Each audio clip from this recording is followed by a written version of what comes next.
এটা বিএনপির রাজনৈতিক কবর রচনা করে দেবে বাংলাদেশে, তার পলিটিক্স শেষ করে দেবে বাংলাদেশে। বিএনপি যথেষ্ট ট্রমার মধ্যে আছে। ট্রমার ব্যাপারটা আমি যদি এভাবে বলি, এই দুর্বল, অক্ষম এবং অযোগ্য সরকার বাংলাদেশটাকে আরো পেছনের দিকে নেবে এবং সেই জায়গা থেকে টেনে তুলতে বিএনপিকে আরো অনেক বেশি কষ্ট করতে হবে। যে গভীর ষড়যন্ত্র আসলে বিএনপি দেখতে পাচ্ছে, সেই গভীর ষড়যন্ত্র কি আপনারাও দেখতে পাচ্ছেন? আমি ব্যক্তিগতভাবে কোনো ষড়যন্ত্র দেখছি না, আমি বিএনপির ট্রমা দেখতে পাচ্ছি। বন্ধু না, আপা যদি বিএনপিকে রিপ্রেজেন্ট করে থাকেন তাহলে মির্জা ফখরুল আজকে যেটা বলছেন যে সারা দেশের মানুষ আওয়ামী লীগকে চায় না, তাহলে আমি এই প্রশ্নটা করতে চাই, তাহলে মির্জা ফখরুলকে কোন দেশের মানুষ বলে দিয়ে গেছে যে আওয়ামী লীগকে তারা চায় না? মির্জা ফখরুলের কাছে যেই জনগণগুলো, যেই মানুষগুলো বলে দিয়ে গেছেন, আমাদের কাছেও সেই জনগণ, সেই মানুষরাই বলে। দুইটা প্রশ্ন। আপনি আমাকে বলেছেন যে এক সেকেন্ড, আপনি আমাকে বলেছেন আওয়ামী লীগ আমার বন্ধু হতে পারে। আচ্ছা, যেহেতু আপনি আমাকে একটু ব্যক্তিগতভাবে প্রশ্নটা করলেন, আমি আপনাকে একটা ব্যক্তিগত প্রশ্ন করি। আপনার বয়স কত? আসসালামু আলাইকুম প্রিয় দর্শক শ্রোতা। এবার বিএনপিকে নিয়ে যে মন্তব্য করলেন ব্যারিস্টার ফুয়াদ, রুমিন ফারহানা খেপে গিয়ে যা বললেন, গুরুত্বপূর্ণ তথ্য আছে, আশা করি সম্পূর্ণ ভিডিও জুড়েই থাকবেন। চলুন ভিডিওতে বিস্তারিত দেখে আসি। এই যে কার্যক্রমগুলো ঘটেছে, এই কার্যক্রমগুলোর বিপরীতে বিএনপির প্রতিবাদ কোথায়, আপার প্রতিবাদ কোথায়? আপা রাস্তায় নেমে জিজ্ঞেস করছেন সরকারের কাছে? জিজ্ঞেস করেন নাই তো, আপা খালি প্রশ্ন করেছেন টকশোতে।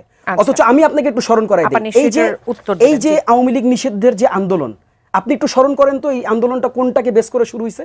এই আব্দুল হামিদ যে দেশ থেকে চলে গেল, এটাকে কাউন্টার করা, এটার জবাব চাওয়ার ক্ষেত্রেই কিন্তু, জবাব চাওয়া থেকেই কিন্তু এই আন্দোলনের শুরু হয়েছে। কাজেই আপনি যেই বাইনারিতে আমাকে ফেলতেছেন, আপনি যেই প্রশ্ন আমাকে করতেছেন, ওই প্রশ্নে আপনি জর্জরিত। আপনাকে উত্তর দিতে হবে যে আপনি কেন আব্দুল হামিদ পালায় যাওয়ার পর রাস্তা নামেননি। আমরা তো ইন্টারিমের কাছে জব চেয়েছি, আমরা তো ইন্টারিমের কাছে আমরা স্লোগান দিয়ে বলেছি যে ইন্টারিমকে এটা জব দিতে হবে। ইন্টারিম ইন্টারিম জব দিয়ে তার ঊর্ধ্বের কোনো সরকার না। ইন্টারিম আমাদের কাছে অ্যাকাউন্টেবল। কাজে ইন্টারিমকে এই প্রত্যেকটা যে যতগুলো নাম আপা উল্লেখ করেছেন, এরা তো আমাদের কেউ বন্ধু না।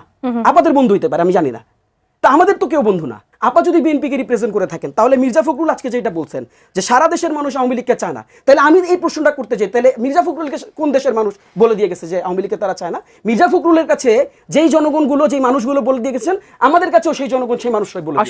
দুইটা প্রশ্ন। আপনি আমাকে বলেছেন যে এক সেকেন্ড, আপনি আমাকে বলেছেন আওয়ামী লীগ আমার বন্ধু হতে পারে। আচ্ছা, যেহেতু আপনি আমাকে একটু ব্যক্তিগতভাবে প্রশ্নটা করলেন, আমি আপনাকে একটা ব্যক্তিগত প্রশ্ন করি। আপনার বয়স কত? না, আমি এই প্রশ্নের উত্তর আপনাকে দিচ্ছি না। আচ্ছা, আপনার বয়স যদি আমি ধরেও নেই 30, ম্যাক্সিমাম 30, আপনার বয়স যখন 13 ছিল তখন থেকে না আমাদের এই যাত্রা শুরু হয়েছে। তো আপনারা 36 দিনে আওয়ামী লীগের বন্ধু হয়েছেন না শত্রু হয়েছেন না কি হয়েছেন বলতে পারবো না, তবে আমরা মনে করি বাংলাদেশে ভিন্ন মতের রাজনীতি থাকতে হবে এবং ভিন্ন মতের রাজনীতির কোএক্সিস্টেন্সটার নামই হচ্ছে গণতন্ত্র। কোন ভিন্ন মত এটা? সেটা ভিন্ন মতটা কোনটা? সেটা সেই ব্যাখ্যা তো আপনাকে আমি দেব না। এটা তো টকশোর ব্যাখ্যা দিবেন আপনি। আপনার বয়স যেমন আপনি বললেন, এটা তো ব্যক্তিগত প্রশ্ন, আমি সেটা কেন দিব? ব্যক্তিগতভাবে বলবেন আওয়ামী লীগ আমার বন্ধু হতে পারে। আমার বয়স কত? আপনি যেমন বলতে পারেন আওয়ামী লীগ আমার বন্ধু হতে পারে, আপনি জিজ্ঞাসা করতে পারেন আমার বন্ধু হতে পারে। আওয়ামী লীগের ডিসকাশনে আপনাকে এই প্রশ্ন করতেই পারি যে আওয়ামী লীগের ডিসকাশনে আমি জিজ্ঞাসা করতে পারি সম্ভবত তখন থেকেই আমাদের এই যাত্রা। আর ইন্টারিমটা জনগণ এটার উত্তর দিবে। ইন্টারিমটা কে? মাহফুজ সাহেব আর আসিফ সাহেব আর নাহিদ সাহেব কয়েকদিন আগ পর্যন্ত ইন্টারিমের অংশ ছিল না?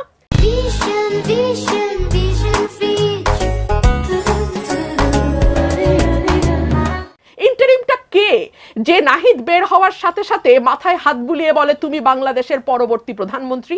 এই ইন্টারিমটা কে যাদের পিএস স্টুডেন্ট অবস্থায় ঢুকে, মানে স্টুডেন্ট অবস্থায় উপদেষ্টা হওয়ার পর পিএস 8 মাসে 400 কোটি টাকা নিয়ে বাইর হয়?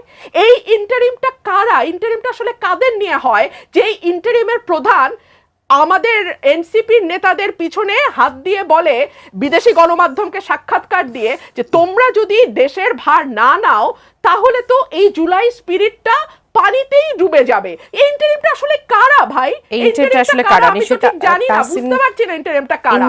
ইন্টারিম আব্দুল হামিদকে উড়ে যেতে দেয়। তাসিন প্রশ্ন করছে যে আমরা তো সেটার বিরুদ্ধে দাঁড়িয়ে বলছি আওয়ামী লীগ নিষিদ্ধ করো। একজন অপরাধীকে অপরাধীও বাদ দেন, ওনার নামে মামলা আছে কি নাই? মামলা থাকা মানেই হলো সমস্ত বন্দরগুলোতে, স্থলবন্দর, নৌবন্দর এবং বিমানবন্দরে তার একটা সফট কপি চলে যাবে। নিষেধাজ্ঞা ছিল? আরে ভাই গত 15 বছর আমার বিরুদ্ধে কোনো নিষেধাজ্ঞা ছিল, আমি কোথাও যাইতে পারি নাই। আচ্ছা। আমাকে হাইকোর্টের অর্ডার নিয়ে আসতে হচ্ছে, তারপর আমাকে যাইতে দেয় নাই। আচ্ছা। সুতরাং বাংলাদেশে কোন নিষেধাজ্ঞা কাজ করে আর কোন নিষেধাজ্ঞা কাজ করে না, ওরা বেচারা তো 36 দিন, আর আমাদের তো 17 বছর, আর আমাদের কোন কোন নেতার 50 বছর। তো সুতরাং এটা তো আসলে কম্পেয়ার করে তো হবে না। তো এই যে বিমানবন্দর পার হওয়া না হওয়া যে সরকারের ইচ্ছাধীন, এগুলার ভুক্তভোগী তো আমরা। তো আব্দুল হামিদ যাচ্ছে এনএসআই ডিজিএফআই এর অনুমোদন নিয়ে, বরখাস্ত হয় পুলিশ কর্মকর্তা। এই প্রশ্নগুলো না তুলে আপনি যখন একটা ব্রড আমব্রেলা নিয়ে আসবেন, আপনার একটা ছাতার নিচে আপনি সবকিছুকে ফিট ইন করানোর চেষ্টা করবেন, তখন তো এই ভাইটাল প্রশ্নগুলোর আর কোনো জবাব কোনোদিনও আমরা খুঁজে পাবো না। এবং এই ব্রড স্পেকট্রামের ছাতার নিচে সবাই ঢুকতে ঢুকতে তারপরে দেখা যাবে আসল যে প্রশ্নগুলো ওঠার কথা রাজনীতির মাঠে, সেই প্রশ্নগুলো হারিয়ে যায়। আপা যেভাবে করে আইভি রহমানকে ডিফেন্ড করছিলেন, মানে আপা আরাফাতদের মতন আমি ডিফেন্ড করি না, আমি জাস্ট একটা তুলনামূলক চিত্র দিয়েছি। আপা বলুক, আমি থেমে যাই। আমি তুলনামূলক চিত্র দিয়েছি। না, আপা বলুক। হামিদ পার হয়ে যায়, তাহলে ওই রাতেই কেন আবার তাকে গ্রেফতার করা হলো? না, আপা বলুক, শেষ হলে তাহলে আমি আপনি তুলনামূলক চিত্র দিছি। তাহলে আপনি বলেন। তাহসিন বলবেন। মানে আপনি যদি সুযোগ আমরা খুব বেশি সময় পাবো না কিন্তু এই অংশে। আচ্ছা দেখেন, আমি কোন ইন্টারিম আপনি রাস্তা নিয়ে প্রশ্ন করেন না কেন? ইন্টারিমে তো আপনাদের প্রতিনিধি আছে এখনো। আপনি যদি তাহলে আপনি বলেন, আমি আর কথা বলবো। ইন্টারিমে তো আপনাদের দুটো প্রতিনিধি এখনো আছে। না বলবেন, তাহসিন বলবেন। আমার তো ছিল, আমি তো দিতাম, আমাকে দিতে আমি তো দিতে পারতাম, আমি তো দেই নাই তখন। আপা আচ্ছা, আপনি, আমি তো আপনার কাছ থেকে শিখবো, তাই না? আপনি যদি আমাকে এভাবে কাউন্টারিং শিখান তাহলে তাহসিন বলবেন। না, আপনি আমাকে তাহলে কাউন্টার করেন, আমি তাহলে আপনার কাছ থেকে এটা শিখে যাই। তাহসিন বলেন। আমি এটা শিখতে চাই যে আপনি কাউন্টার দিতে থাকবেন, আমিও কাউন্টার দিব। আমরা 2 মিনিট সময় পাবো। দেখেন, আমি আপাকে কিন্তু প্রচন্ড রকম শ্রদ্ধা করি। আমি এই কথাটা মানে আগেও বলছি। আপা বারবার রেগে যান আমার উপর, আমি জানি না কেন রেগে যান। আমি আপনাকে বলি, আইভি রহমানকে আপা যেভাবে করে বলছেন, ডিফেন্ড শব্দটা উঠাই নিলাম। আপা বলছেন যে একা তিনি দাঁড়ায় ছিলেন নারায়ণগঞ্জে, তিনি শামীম ওসমানের বিরুদ্ধে একা নড়েছেন। আচ্ছা দেখেন, প্রশ্নটা বুঝেন, শামীম ওসমানের বিরুদ্ধে একা নড়লে তিনি আর বাকি সব পাপ থেকে মুক্ত, এটা কিভাবে প্রমাণ হয়? না, কিভাবে প্রমাণ হয়?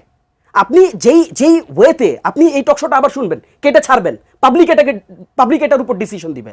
আপা যে কথাগুলো বলেছেন, আমি তো বলেছি যে ডিফেন্ড, আমি শব্দটা তুলে নিচ্ছি, পাবলিক এটা ডিসিশন দিবে আপা ডিফেন্ড করেছেন কিনা। আমার কাছে ভিডিও আছে, দেখেন। উনি 36 জুলাই, জুম করে দেখান এটা একটু, উনি 36 জুলাই কিভাবে করে দেখেন, কিভাবে করে পুলিশকে সাজাচ্ছেন, পুলিশগুলো ছড়ে নাই দেখে, এটা পাবলিকের কাছে আছে। কাজেই আমি যদি কাউকে বন্ধু বলি, সেই বন্ধু তো যদি আপা কষ্ট পান, আমি তো বন্ধু এমনি বলতে চাই নাই। আপনি যখন যিনি কিনা এই আন্দোলনে পুলিশ কেন গুলি ছড়ে নাই এটার জন্য পুলিশকে শাসিয়েছেন, তাকে যদি আপনি খুব ক্লিন ইমেজ প্রমাণ করতে চান এই টকশোতে বসে, এটা তো আমার গায়ে লাগে, আপারও গায়ে লাগা উচিত। এটা বিএনপির রাজনৈতিক কবর রচনা করে দেবে বাংলাদেশে, তার পলিটিক্স শেষ করে দেবে বাংলাদেশে। বিএনপি যথেষ্ট ট্রমার মধ্যে আছে। ট্রমার ব্যাপারটা আমি যদি এভাবে বলি, এই দুর্বল, অক্ষম এবং অযোগ্য সরকার বাংলাদেশটাকে আরো পেছনের দিকে নেবে, এবং সেই জায়গা থেকে টেনে তুলতে বিএনপিকে আরো অনেক বেশি কষ্ট করতে হবে। যে গভীর ষড়যন্ত্র আসলে বিএনপি দেখতে পাচ্ছে, সেই গভীর ষড়যন্ত্র কি আপনারাও দেখতে পাচ্ছেন? আমি ব্যক্তিগতভাবে কোনো ষড়যন্ত্র দেখছি না, আমি বিএনপির ট্রমা দেখতে পাচ্ছি। ট্রমা এবং কনস্পিরেসি দুটো ডিফারেন্ট জিনিস, এবং ট্রমাকে পলিটিক্যাল ডায়ালগের মাধ্যমে জেনুইনলি অ্যাড্রেস করতে হবে। বিএনপিকে একটা জিনিস বুঝতে হবে যে বিএনপি ক্ষমতায় আসবে, সেটা 6 মাস পরে হোক আর 1 বছর পরে হোক, এটা একটা ইনএভিটেবল রিয়ালিটি। কারণ বিএনপিকে কম্পিট করবে, চ্যালেঞ্জ করবে সকল রাজনৈতিক দল মিলেও সেটা সম্ভব হবে না। বিএনপির সাইজ এত বড়, এবং এটা আওয়ামী লীগ সাপেক্ষে রাজনীতি করবার কারণে যেটা হয়েছে, আর একটা মেজর প্লেয়ার তো এখন নাই। আপনি সকল রাজনৈতিক দল মিলেও বিএনপিকে চ্যালেঞ্জ করবার মতো 100 আসনে প্রার্থী দেওয়া সম্ভব হবে না। এই জন্য হচ্ছে যে নির্বাচনে আমরা আসলে আর একটু সিরিয়াস, মানে কনসার্টেড ডিবেট করা দরকার। যে বিএনপি বলছে সে আসলে জাতীয় ঐক্যমতের সরকার করবে, অধিকাংশ ছোটোখাটো দল ইতিমধ্যে বিএনপির লেজুর বৃত্তি শুরু করে দিয়েছে। তাহলে আমি যদি বাংলাদেশের স্বার্থ দেখতে চাই, তাহলে আগামী সংসদে বিরোধী দল কে হবে, কে বিএনপির নৈতিক এবং রাজনৈতিক সমালোচনা করবে, তার ভুল ত্রুটিগুলোকে সিরিয়াসলি পার্লামেন্টে এবং পার্লামেন্টের বাইরে নিয়ে আসবে। এই জোটের নির্বাচন দিয়ে যদি বিএনপি 270-80 সিট নিয়ে পার্লামেন্টে আসে, এটা বিএনপির রাজনৈতিক কবর রচনা করে দেবে বাংলাদেশে, তার পলিটিক্স শেষ করে দেবে বাংলাদেশে, আর দেশের স্বার্থ তো চলে যাবে। অতএব বিএনপিকেও তার স্বার্থে এবং বাংলাদেশের স্বার্থে চিন্তা করতে হবে যে আমার ক্ষমতায় যাওয়াটাই শুধু আমার দেশের জন্য এনাফ না, বাংলাদেশের স্বার্থ রক্ষা করা ফিউচারে তার পলিটিক্সকে অ্যাকাউন্টেবল করতে পারবে এমন একটা অপোজিশন পলিটিক্যাল ফোর্সও দরকার। আমি সেই বিতর্কটা দেখতে চাই। সেটি সেই আসলে ইলেকশনটা বিএনপি কিভাবে কতখানি হবে? চায় বলে মনে করেন? সবাই তো বিএনপির সাথে মিলে এমপি হতে চাইতেছে, সবাইকে তাই দেখতে পাচ্ছি। যত আওয়ামী বিরোধী রাজনৈতিক দল আছে, এক দুজন ছাড়া অলমোস্ট সবাইকে দেখতে পাচ্ছি এলিজিবল ভিত্তি করছে। এই জন্য হচ্ছে যে একটা বৃহত্তর প্রেসিডেন্ট জিয়াউর রহমান সময় যেটা করেছে, ৭৯-র পার্লামেন্টে জিয়াউর রহমানের গায়ে ঢিল ছুটছে, ওনার চোখে ইট পড়ছে, কপালে মারছে, এমন মানুষদেরকে উনি এমপি বানায় নিয়ে আসছেন। ওনার বিরুদ্ধে আন্ডারগ্রাউন্ড পলিটিক্সের হুমকি দিয়েছে, জীবননাশের হুমকি দিয়েছে, উনি এমন মানুষদেরকে এমপি বানিয়েছেন। ওনার নির্বাচিত এমপিদেরকে দিয়ে ৩৫ জনকে দিয়ে, ব্যারিস্টার মওদুদ সাহেবকে দিয়ে অপোজিশন ককাস করে দিয়েছেন শুধুমাত্র তার সমালোচনা করবার জন্য। ভারতের কংগ্রেসে এটা হয়েছে 1947-এ, কংগ্রেসে আলাদা করে দিয়েছে শুধুমাত্র অপোজিশন পলিটিক্স তৈরি করবার জন্য। সেই আদারওয়াইজ ধারায় রাষ্ট্র বিএনপি থাকবে ফিরবে কিনা না, সেটা আমরা এক্সপেক্ট জি। করি। ব্যারিস্টার বিএনপি যখন ফারহানা। সংস্কারের রাজনীতি করছে, আমরা ওই বাংলাদেশটাকে দেখতে চাই যে বিএনপি এইরকম ভিশনটা আউটলুক করুক। নিশ্চয়ই ব্যারিস্টার রুবিন ফারহানা, বিএনপি যথেষ্ট ট্রমার মধ্যে আছে এবং এই কারণে আপনারা এত ষড়যন্ত্র খুঁজে বের করছেন এবং নির্বাচন নিয়ে আপনাদের এত ভয় কিনা?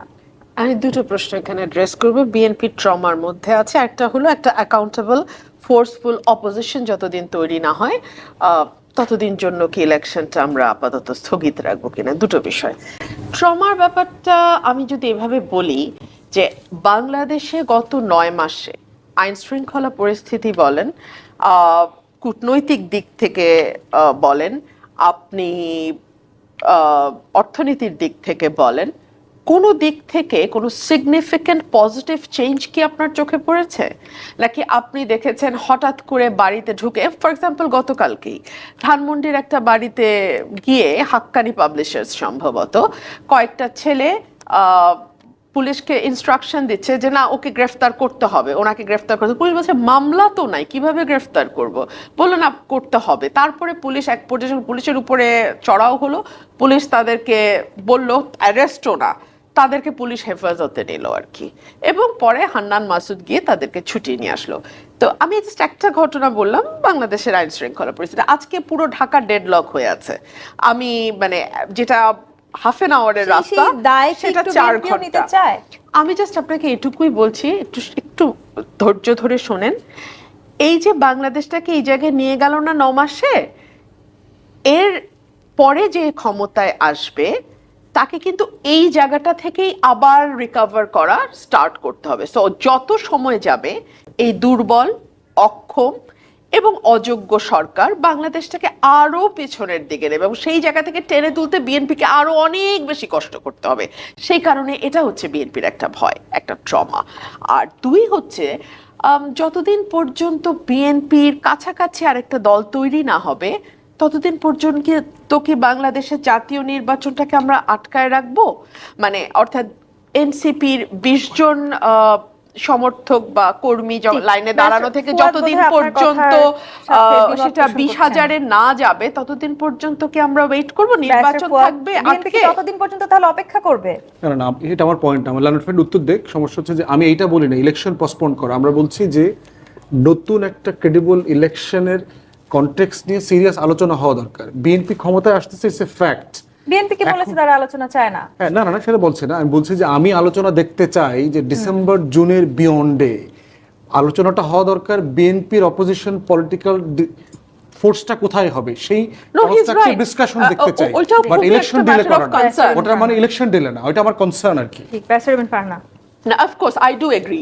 কারণ একটা শক্তিশালী বিরোধী দল না থাকলে আপনি 270-280 জন ফেরেশতা বসিয়েও একটা জবাবদিহিমূলক সরকার প্রতিষ্ঠা করতে পারবে না। সো একটা strong opposition is very important. এখন সেটা কিভাবে হতে পারে, কারা মিলে হতে পারে, কারা অপোজিশনে যাওয়ার জন্য প্রস্তুত, আমি মনে করি সেই ব্যাপারে আলোচনা হতে পারে। আর একজন রাজনীতির ক্ষুদ্র কর্মী হিসেবে একটা কথা বলি, পলিটিক্স কিন্তু মানে পলিটিশিয়ান হয়ে ওঠাই হয় বিরোধী দলে থেকে, সরকারি দলে থেকে কখনো কেউ পলিটিশিয়ান হতে পারে না। ধন্যবাদ ব্যারিস্টার রুবিন ফারহানা।